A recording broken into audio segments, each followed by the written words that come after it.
Puli yengilroq Nexus 3 avtomat korobka so'raganlar uchun to'g'ridan-to'g'ri egalaridan navbatdagi Nexus 3 avtomobili 2019-yilda ishlab chiqarilgan 4-pozitsiya avtomat korobka, rangi GK2 mokriy asfalt, bosib o'tgan masofasi probegi 120 ming kilometr. Mashina faqat benzindirgan, gaz umuman o'rnatilmagan ekan, polностью shuma izolyatsiyalar qilib qo'yilgan, ikkita eshigi sepilgan, yuzaki jig o'tmagan, krilo, oldi orqa krilolar toza, balon holatlarini ko'rishingiz mumkin, yaxshi holatda, motor hadoyida hech qanaqa muammosi yo'q, benzin yurgan. Bu tarafda kraskasiga keladigan bo'lsak, orqa o'ng taraf eshigini mana shu joyda pitno qilib sepilgan. Bir ikkita myatinalari bor kuzovda, общий 2,5 ta eshigi sepilgan. Saloni yaxshi holatda, urinib qolmagan, chexol poligi bor.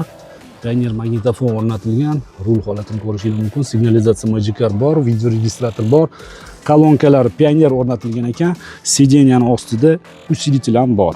Ko'rishingiz mumkin, holat yomon emas mashinani, oldi bamperda qirilgan joyi ham bor. Texnik hech qanaqa ishi yo'q. Narxiga keladigan bo'lsak, narxi $7600. Telefon raqamlarini videoni pastida va video kommentariyasida qoldiramiz. Qiziqqan aloqaga chiqinglar, kelinglar, ko'ringlar, baraka qilib olib ketinglar. Manzil Toshkent shahar. Kanalga obuna bo'lishni esdan chiqarmaymiz. Telegram kanalimizga o'tib olsanglar, bundan ham ko'proq mashinalarni har kuni ko'rsatib boramiz. Salomat bo'linglar.